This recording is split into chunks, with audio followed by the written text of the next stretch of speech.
Welcome to our Gemara Shir. We are now starting a new parak. We actually started it yesterday, but this is definitely the time to recap, review the Mishnah. This is such a good time to join Shir. A new parak. It's the second to last parak in Masechet Shabbos, and the topic is welcome borrowing from your friend on Shabbos. Are you allowed to borrow things on Shabbos, return things on Shabbos, buy things on Shabbos, etc.? Please. And yeah, very interesting topic, very nagel halacha. Today we're going to learn, and hopefully also have a glimpse at the Mishnah Berurah. We're going to learn about giving techacha. If you see that your wife or children are misbehaving, should you tell them off or not? Fun topic. Yeah, science fiction, right? So let's just start and see what's going on here.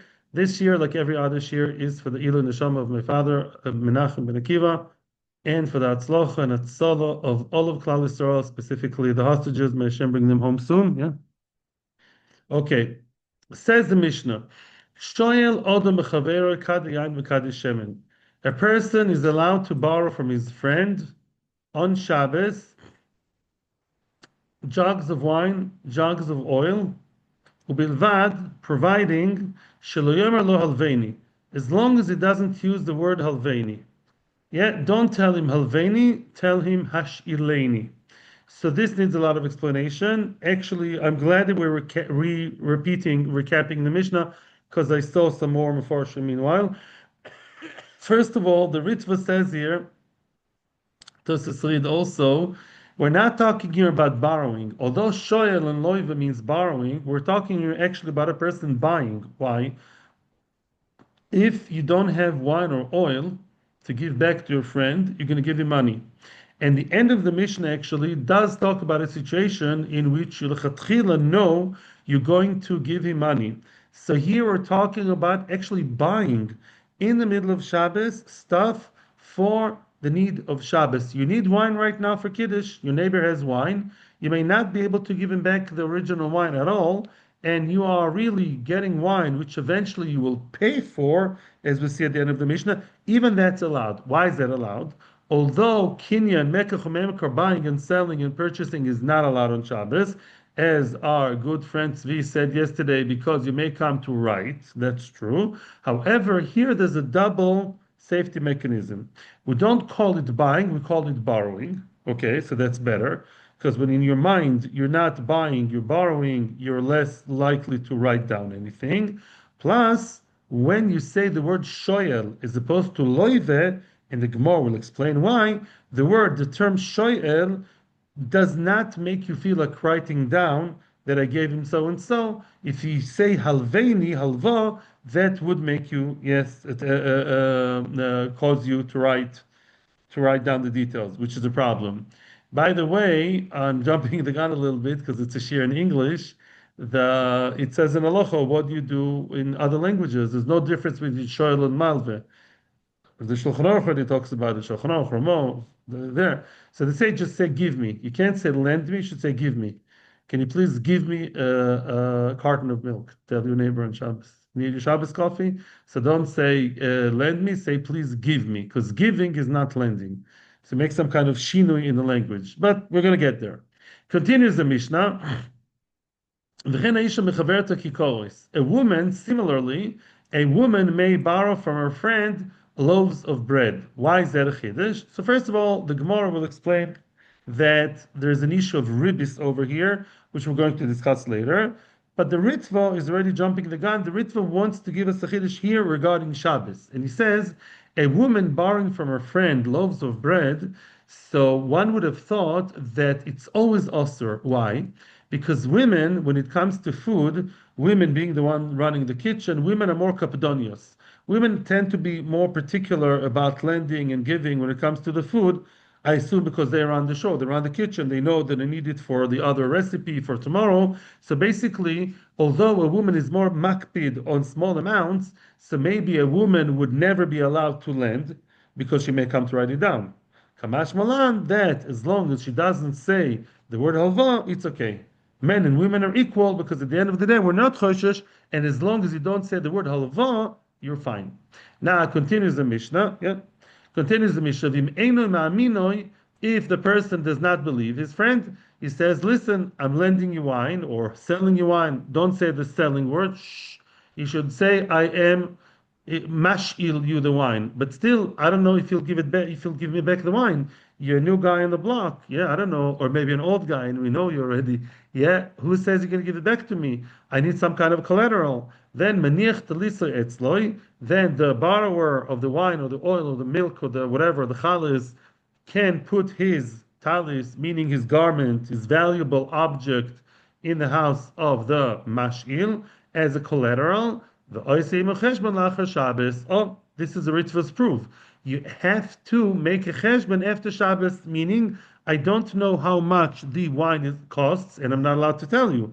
We're not allowed to say anything about selling. We're not allowed to talk about money. And as we said yesterday, although you leave by him a collateral, you can't say it's a mashkon. Don't say these words. Don't sound as if there's a buying or selling. Everything has to be like a silent movie. The only thing you're allowed to say is the word mash'il. Ani mash'il. Because mash'il is better than malveh, as we see in the Gemara why. Okay? But you are allowed to leave him some kind of security deposit. Okay, v'chen, similarly, Erev Pesach b'Yerushalayim, shechal yos b'Shabbos. What happens? We're going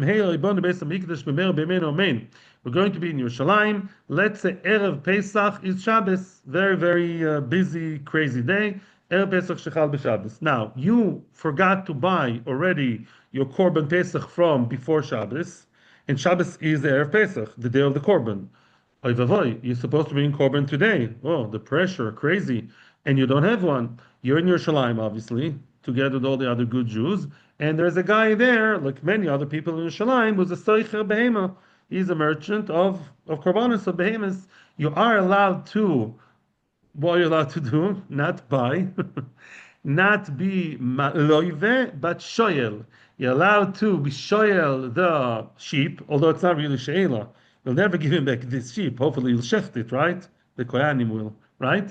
But you're going to pay him for the korban after Shabbos and after Yom Tov. The first day Chol Hamoed, go quickly and pay him. He doesn't know you, you don't know him. There's no trust. So what do? Aha, says the Mishnah, Meniach talisoi etzloi. Similarly as before, you're allowed to take your talis, or you should, yeah? Give your talis, give your valuable, I don't know, your fancy shoes, your shtreimel, whatever that is. Take the talis and put it by him, and take your korban pesach, and you're allowed to consecrate it, be makdish it on Shabbos, which is a chiddush, because this is a kavua. This is the day of the korban. There's no other time. You're allowed to be makdish on Shabbos. After Yom Tov, you work out how much it costs, and give him the money that the animal is worth. Zog the Gemara. Here is the $1,000,000 question. Rove bar Rav Chanan asked Abaye, "Ma'ishna shileni u'ma'ishna alveni." In English, it's the same word. What's the difference between saying hashileni, which is okay, you're allowed to be sho'el, the jug of wine or the bottle of water, the mineral water or the milk, and that's okay. But when you say halveni, oh, that's a dirty word. You can't say halveni, that you can't say, and the question is why? What's the difference? Omerle, so Abai is answering, Omerle, Hashileni, yeah, we're in the Kuf Mem Ches Mud Aleph, the second line of the Gemara. Omerle, Hashileni, Lo Osi Lamichtav. Hashileni, the person is not going to come to write. When you hear the word Hashileni, this the terminology, the owner is not likely to write down, I gave him 2 liters of wine and 1 liter of oil. Halveni Osi Lamichtav. If you hear the word halva, halva, that already gets people to write down. Why is that? Because we said in Rashi, we're going to say it Baal Peh, a very famous line from Makkos Gimel Amud Beis, when we learned that, what did we say in Makkos? Stam halva shloshim yoim.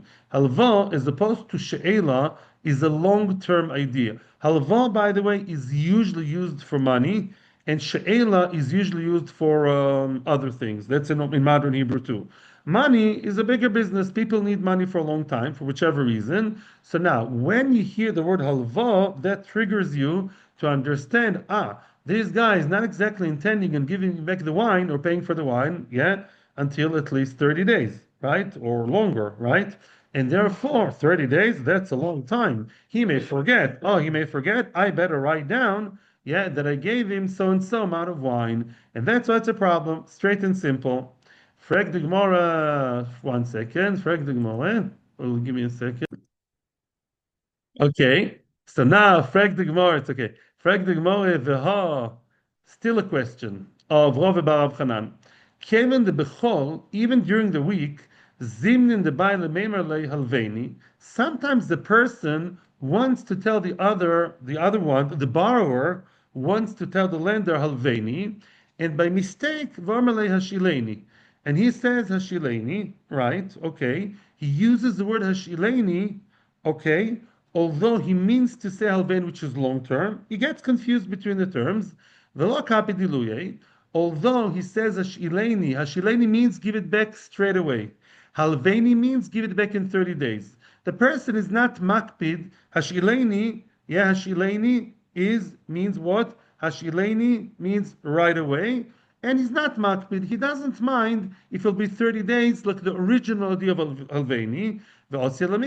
In other words, but at the end of the day, although the agreement was halvo, 30 days, the term he uses is a shileni. Even today, people in Hebrew they get confused. And still the person may come to write. Simple words. Sometimes even if you use the word shileni, you still may come to write. In reality, that's what happens every day. If so, b'Shabbos nami yosel michtav. How can you rely so much on people's good Hebrew, yeah, and precise definitions, yeah, and tell me that if he uses the good word shoyel hashileni, he's not going to come to write? Not true. Einenu haroyos. We see in reality that's not true. Sometimes people say the word hashileni, and although they're not supposed to write down, they do. People tend to do that, and you're relying on that. You're relying that people use the exact correct term. Good luck to you. People don't always use the right Hebrew, and we'll talk about Israelis too. Overlay, he answers. Let's skip the round parentheses because we skip round brackets. B'Shabbos, given that Shileinu hu desharu le'rabonon, halveini lo yisharu le, min karamilsa v'lo sil michtav. Let me explain. Let me translate and then explain. On Shabbos, it's not just a grammar thing or a social norm. It's halacha. In Shabbos, Chachamim only allowed you to say Hashileni, and they don't allow you to say Halveini. Oh, meaning it's not about, yeah, what's normally done. It's about what halacha demands of you.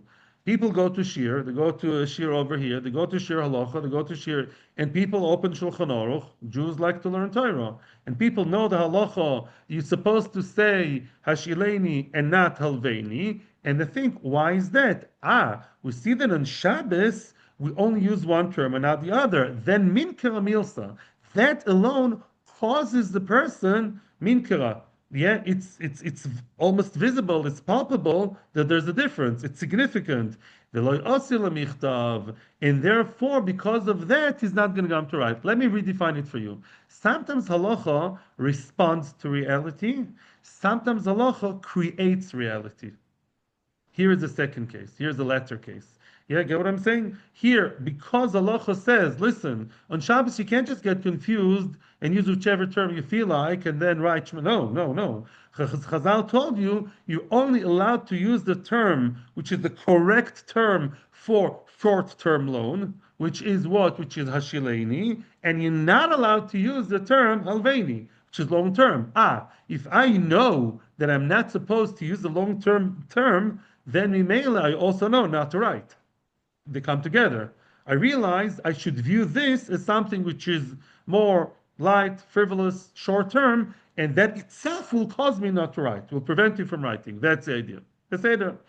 Yeah, there's more halachas here. Oh, by the way, before we continue to the next topic, interesting, what about returning on Shabbos? Returning things on Shabbos, also not so simple. You want to return stuff on Shabbos, so you're allowed to do it, but again, there are conditions. It's not simple. I'll give you an example. Let me just look up here in the Mishnah Brura. 1 second. I'm reading from the Ramah, Shin Zayin Yud Aleph. Kishem she'en lo yivin b'Shabbos, kach ein poir'in b'Shabbos. not allowed to return on Shabbos, as my dear neighbor says, the same chashash, right? If I have it written down, I may come to erase it. I may come to cross the loan. It was returned. And really, the Mishnah Berurah says over here, he says that, Tosfos says, I don't know which is over here, that if you say, I return, and not porea, then it's okay. Yeah, I know today it's not so simple because today people don't use the term porea. Not many, sometimes yeah, but not always. If you're supposed to say porea is to return a loan. Instead of saying porea, which is more money oriented, you just say return, machzir, that could be okay. But, and by the way, says the Mishnah Berurah, you're only allowed to return, even if you are allowed to return by using the right term, it's only something that is needed for Shabbos. If it's not Tzorach Shabbos, no. What? Hash'ala, such as what? A book, let's say? Look, we have the library here. Which, if it's not Tzarech Shabbos, no, beitzim are not a good idea because you can't use them on Shabbos. You can't cook them. No, that's actually a good idea. It's a good example of something you're not supposed to return. Let's say there's something that's not muktzah, but you don't need it for Shabbos. So you're not supposed to return it. I mean, no, I don't know. I don't know. Oh, so today, right, that's true. Oh, if it's something that you don't write, anyways, you don't write down, it's not like a debt or a library or something, then l'chor it should be allowed. I'm not a poisek, but I hear what you're saying. L'chon. If it's something that normal people don't write either way, they don't write by the exit and they don't erase by the return, so l'chor it should be fine. But ask your rabbi before you give back. Lovin, I hear to say, yeah, here, nachon, mashma. Halvo is not allowed, so is piroin. But hashala is okay, and so to return the hashala. I hear what you're saying. I hear what you're saying. Oh, now we have more halachas. The only common denominator between this halacha and the previous one is the name of the Amoira. Another question Rove bar Rav Chanan asked Abaye. Michdi Amar Rabbanon. Rabbanon surely said a rule, very interesting rule. Kol mili deyom tov kama de'efshar l'shnui meshaninan. Yeah, I looked up Shulchan Aruch. I saw a whole world opening in front of my eyes. Anything you're allowed to do on Yom Tov, which is oichel nefesh, as much as you can, you should do it in a different way than during the week. Let me explain. Are you allowed to walk on Yom Tov with no eruv and schlep a lot of food for the meal? Yes. Oichel nefesh. Are you supposed to do it the normal way? No. Many, many small differences mentioned in the Gemara and all the way to Shulchan Aruch. For example, I'll give you one example.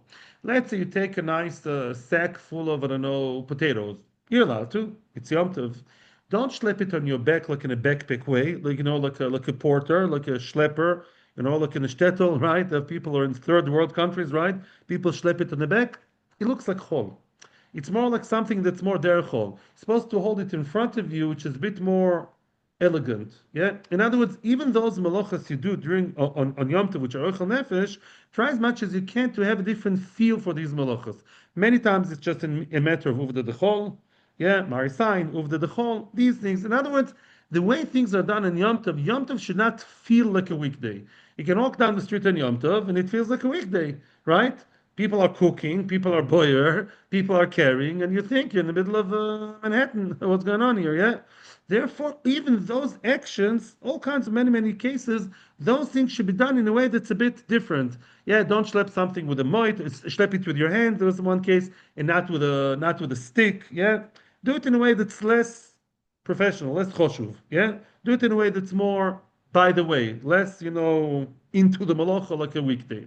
Now the question is, if so, now comes the question. Hani Nashi, those women, the Malian Chatzva Yomaya. I see women in Yom Tov, and they fill the jugs with water. They go to the well to draw water, and my time alom shanin. They don't behave differently. They draw the water and schlep the jugs of water the same way they do during the week. Why? Why don't the rabbis tell them to do it differently? Answers Abaye. I guess this is Abaye's answer. Mishum lo efshar. There is no way that they can change it. Why? Hey Chilavdi, what do you want them to do? How exactly do you want them to, differentiate, make a difference between Chol and Yom Tov? The malin b'chatz baraba, limalin b'chatz b'zuta. Let's say you want them to do as follows. Instead of filling Chatz baraba, the big jug, let them fill with a small jug. Yeah, that could be a good idea. But lemaisa, you're losing something here. Akamaf shubi because then they'll walk many more times. In other words, let's say it makes a lot of sense to say instead of filling a big 10 liters jug, yeah, the woman is strong, go and fill it with smaller bottles of 1 liter each. Yeah, it's much more elegant and cute and less industrial, but lemaisa, she'll have to walk many more times, right? And that is what a tircha yom tov. Haha, tircha is not allowed either. Tircha is not exactly, yeah, we discussed it at the beginning of Mefanin. You're not supposed to stam do tircha on Shabbos unless it's necessary. So you lost, you're gaining here, but you're losing there. So maybe the other way around. The malian bechatzba zuta, the mal bechatzba rabba. Maybe those who fill in with a small jug, many small jugs, instead of that, let them take a chosh of a big jug, and this way they save the walking and they make a difference. Again, kamafshu b'masui. You're not gaining either, because now they're schlepping much more. It's harder work. You don't want to make the woman or the man work harder in Yom Tov. Yeah, you want it to be different, but that being different costing you much more because now you're schlepping much more. It's more of a tircha, right? We spoke about it in Mefani. There are two types of tircha: more time or more weight. You're losing on both ends so far. We're losing the game. Amud Beis. Another suggestion. Nifros sudra.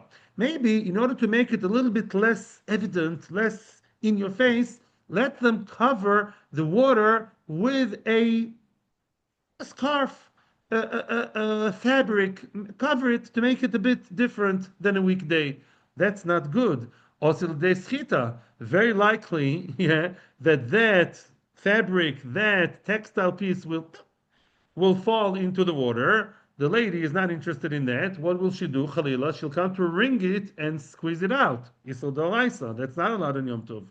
Another solution. Maybe nichse benichtema. Maybe cover it with a proper lid. Have a proper lid and cover it and tie. Before Yom Tov, tie the lid, or cover the lid, cover with the lid, and that will be a cover. And the lid is a stable thing. It's not a fabric. It's not schita. That's also not a good idea. Why? Zimnid the mifsak v'oselamiktere. Sometimes that lid will fall. Lids are very likely to fall off the kli, and then it's going to break, and she will come to lamiktere to tie. She may come to knot, to make a tie, make a knot, and that would be an isodoraisa of kosher, kshira. You're not allowed to tie the knot on Shabbos. Hilkach lo efshar. That's it. As much as we'd like to do things differently on Yom Tov, it is impossible. We did not find the right way, the right correct way halachically to make a difference, because all the differences we want to make are actually we're losing on the other side. You may come to tie, you may come to squeeze. Yeah, you're working harder, so leave it alone, and you do it the normal way because there's no other way. Another third statement of Rabbi bar Rav Chanan Abaye. Tnan, we learned in the Mishnah. It's a Mishnah in Beitza. Yeah, Beitza Lamed Vav Amud Beis. It says we all know about clapping hands on Shabbos, v'chulei. Yeah, what's halacha? Loi misapkin. Misapkin, Mechlokes Rashi Tosfos means to clap your hands. Either, says Rashi, because of sorrow, to show, like, sometimes clapping is not, you're not clapping the orchestra, you're clapping like, yeah, like that. Or, according to Tosfos, is to show happiness in music. V'loi metapchin. Metapchin, says Rashi, is like that. You kind of beat on your heart, chas v'sholom, also to demonstrate sorrow, like at the Levaya. Don't do that. V'loi merakdin. You're not supposed to dance b'Yom Tov, Yom Tov, and also Shabbos. Why? Because you may come to create a kli. Why is it you can't clap your hands to the music or dance on Shabbos and Yom Tov? Make your adin. Because if you do that, you may come to create a kli. You may come to create an instrument. The singing is so amazing. You have a whole, like in a kumzi, it's a whole magal. You have a whole bunch of guys clapping in their hands.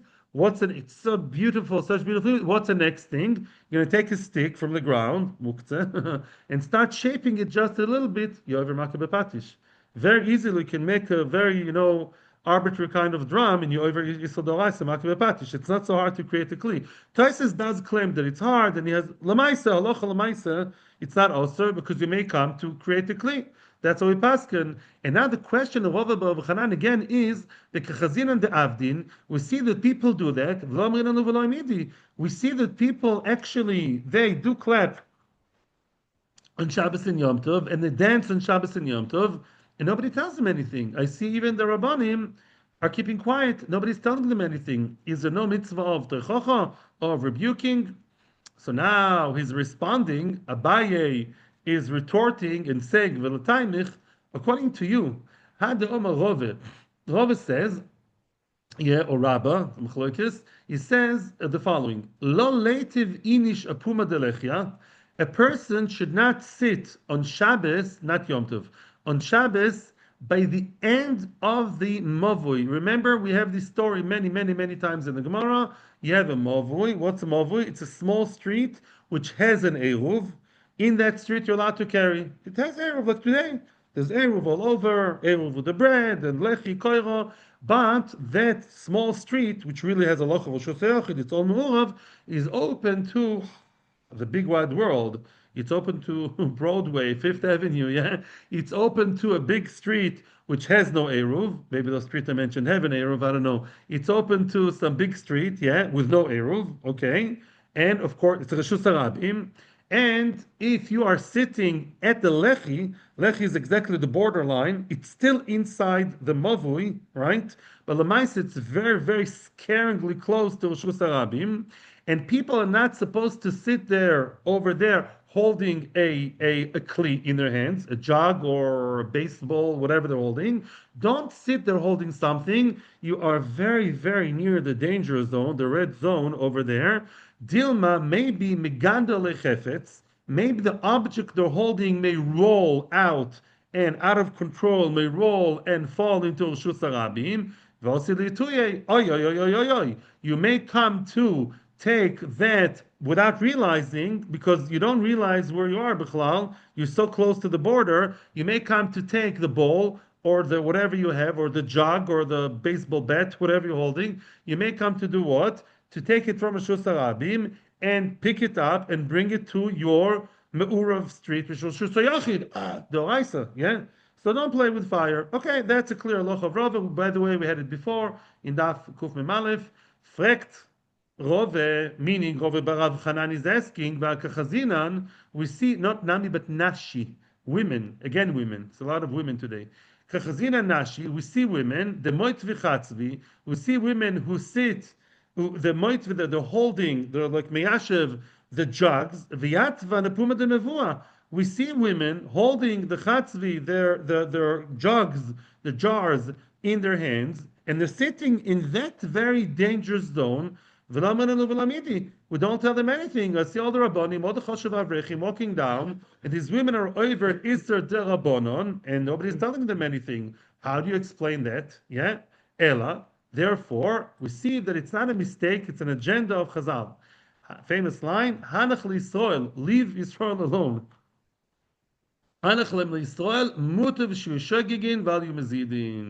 It's better that people are shoygig and not mazid. I would like to elaborate on it today more a little bit, but first of all, that's the rule. If you know people doing something b'shoygig and it became very normal, the Ritva says this is like the norm, and you know that it's not likely they would listen to you. There are many Gdorim here, yeah?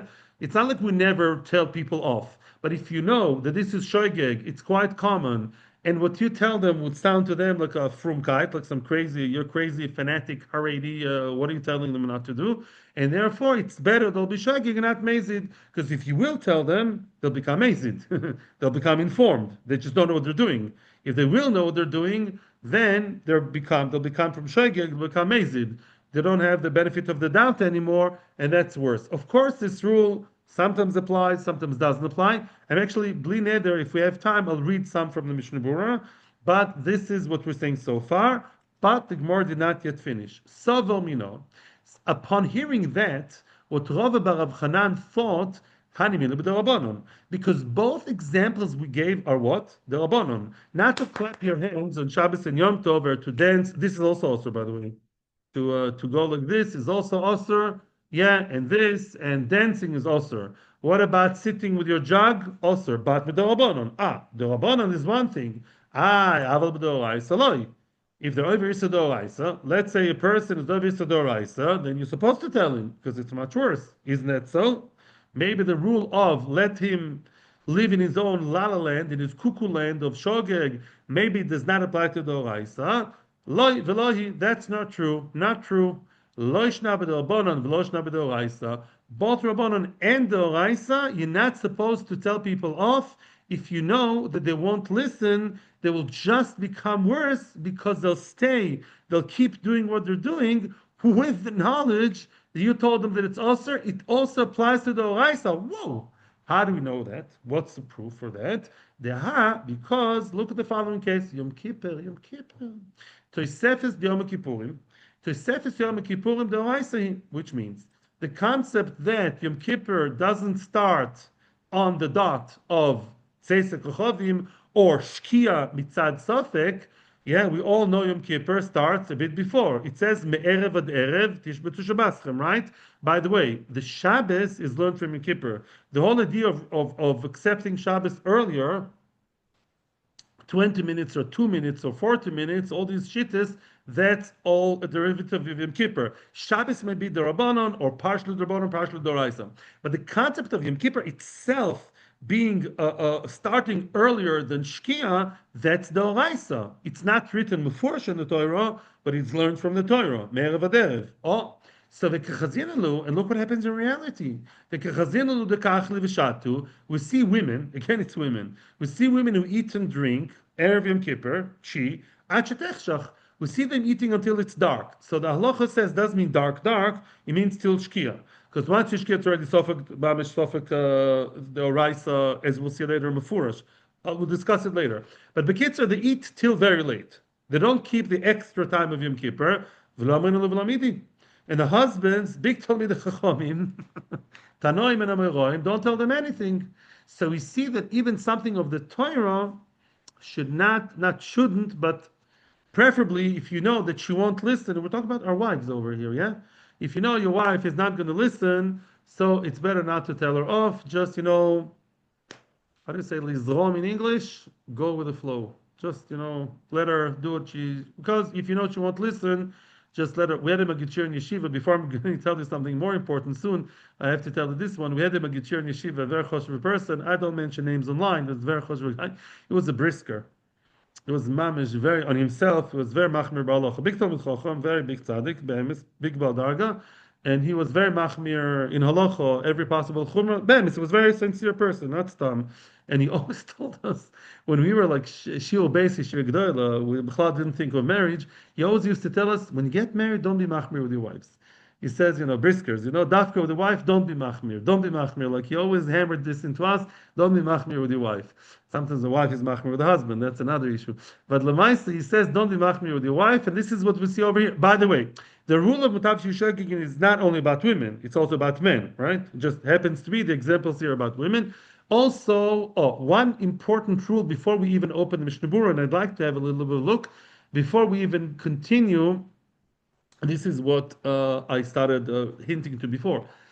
The Bala Itur, one of the very, very major Rishonim, was quoted by many other Rishonim. The Bala Itur says that there is a limit here. First of all, we said, if you think they may listen, do tell them. Your wife is a tzaddikas, a Beth Yaakov woman, a choshev a woman, I don't know, balas tshuva, balas whatever, a woman who wants to know and to listen, you tell her. She wants to know, why not? Yeah, or your friend, why not? If you don't know if they listen, or very likely he won't listen, then you don't tell him, right? And you're not supposed to tell him off, even midoraisa. Wow, wow, wow. However, says Bala Itu, here comes in Bala Itu with a very famous yesod, brought down in the Ramah, if I'm not mistaken, we're going to have a look now.